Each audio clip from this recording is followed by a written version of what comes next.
하고 싶지 않은 공부를 억지로 그 대학에서 할 것 같아서. 하고 싶은 일하고 대학하고 잘 연결이 안 돼서, 그리고 미래도 불투명하고 해서 좀 요즘 많이 불안해요. 좋은 대학의 간판 생각하다 보니까요, 제가 하고 싶었던 일들을 버리게 되는 부분이 마음이 안 좋아요. 결국 대학에 들어가서도 진로에 대해 갈피를 잡기가 어렵습니다.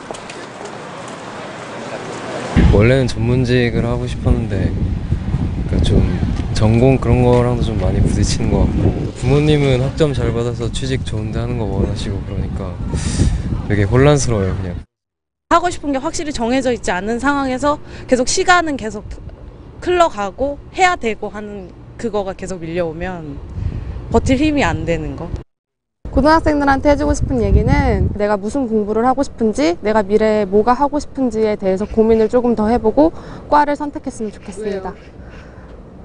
나중에 저처럼 후회 안 하려면요.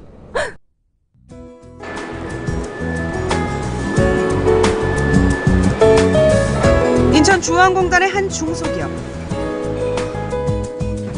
전 세계에서 단 2개밖에 없는 트럭 바퀴 자동 세척기 제조 회사입니다. 아니요.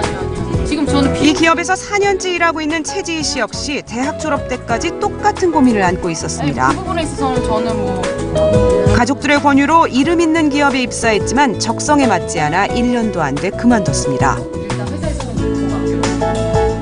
지금 여기서 내가 안주를 하면 이렇게 1년, 2년, 3년 그냥 나이를 먹고 더 이상 아무런 선택을 할 수 없는 시기가 올 것 같다는 생각이 되게 엄습했어요. 그 뒤 무려 3년 동안 지희 씨는 오로지 자신에게 정말 맞는 일이 무엇인가를 찾기 위해 다양한 자기 개발의 시간을 가졌습니다. 학원 수강부터 인턴, 자원봉사, 시에서 지원하는 해외 연수도 다녀왔습니다. 보면서 이렇게 비교하면서 불행함을 느끼면서 살았어요. 이렇게 넓은 시장인데 왜 나는 이 좁은 데서 맨날 옆에 있는 친구들 보면서 이렇게 비교하면서 불행함을 느끼면서 살았을까 하는 생각이 들었어요.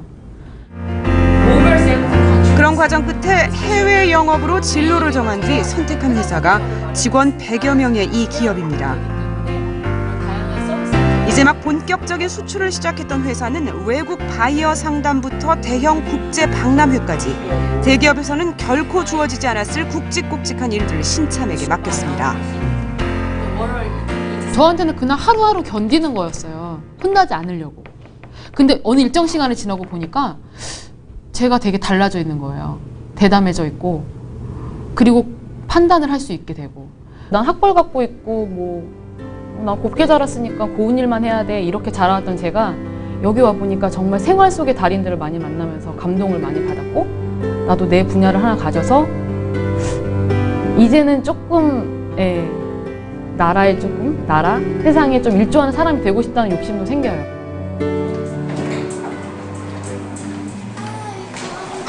창업으로 자신의 길을 개척하는 젊은이들도 있습니다. 대형 외국계 자동차 회사의 디자이너로 일하던 송정수 씨는 3년 반 만에 회사를 그만뒀습니다. 더 늦기 전에 하고 싶은 일을 하기 위해서입니다. 그리고 창업한 자기개발 컨설팅 전문 1인 기업. 한 달이 지난 지금 수입은 이전의 80% 수준이지만 삶의 질은 완전히 달라졌습니다. 재밌는 것 같아요. 하루가 자체가 몇 시부터 몇 시까지 일을 한다는 게 정해져 있지 않잖아요. 창업가들 같은 경우는. 근데 밤 늦게까지 일을 해도 힘들다는 생각은 해본 적이 없는 것 같아요. 송정수 씨는 뜻을 같이 하는 20, 30대 창업가들과 젊은이들의 창업을 도와주는 모임을 만들었습니다. 실패의 위험을 최소화해보자는 것입니다. 이미 고도의 성장을 이룬 대기업보다 개성 있는 아이디어를 가진 젊은이들의 창업이야말로 지식산업 시대 성장의 원동력이라는 생각입니다. 그런 좋은 직장, 어떤 그런 타이틀, 연봉 이런 것들은 중요치 않다. 그냥 하고 싶은 일을 해서도 얼마든지 성공할 수 있고 누구나 다 그렇게 할 수 있다. 누구나 다 재밌게 살면서 돈도 많이 벌 수 있다는 걸 이제 내 스스로가 이제 증명해 보이고 싶은 거죠. 화려한 겉모습보다 내실과 적성을 택한 그들은 행복해 보였습니다.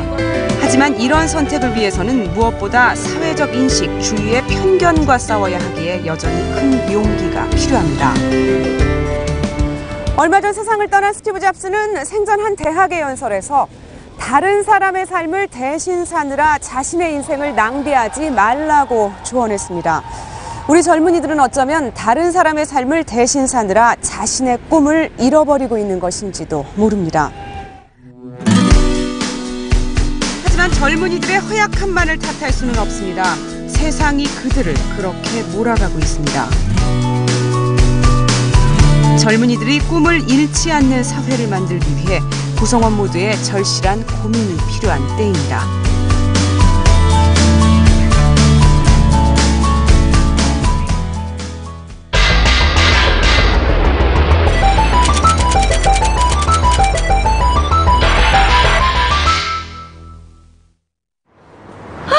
세상에, 가정교육을 어떻게 시켰길래 여자애가 이렇게 싸나워? 제 엄마 미혼모라면서요? 아, 예. 엄마! 애 엄마신가 본데 가정교육 좀 똑바로 시키세요. 하필이면 애 얼굴을 이렇게 만들어놨지 뭐예요. 근데 엄마, 응? 미혼모가 뭐야? 엄마가 미혼모야?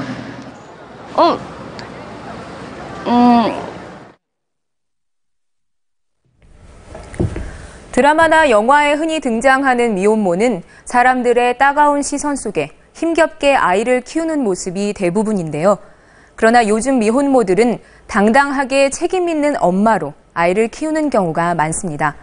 미혼모에 대한 편견을 견뎌내며 꿋꿋하게 살아가는 다양한 엄마들의 모습을 취재했습니다.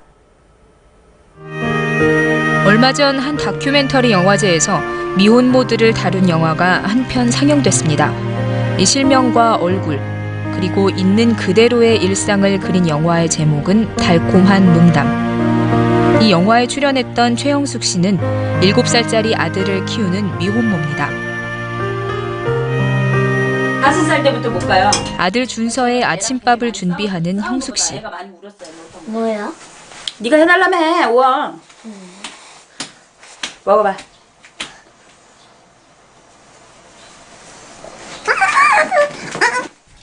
까다로운 아들의 식성을 맞추느라 반찬 만드는데 손이 많이 갑니다. 옛날에 쓰던 거로 꼭 손 가는 음식만 좋아해서 그냥 사주는 건 안 먹어요. 엄마가 애써 차려놓은 아침밥상. 아들의 평가는 냉정합니다. 맛있어? 좀 덜인 것 같지 않아? 다 익었냐? 네가 간장을 좀 많이 넣은 것 같아. 아니라 형숙 씨가 준서의 식사에 정성을 쏟는 데는 이유가 있습니다. 그럼 되지? 너 1kg 늘리는데 엄마가 얼마나 노력하는 줄 알아?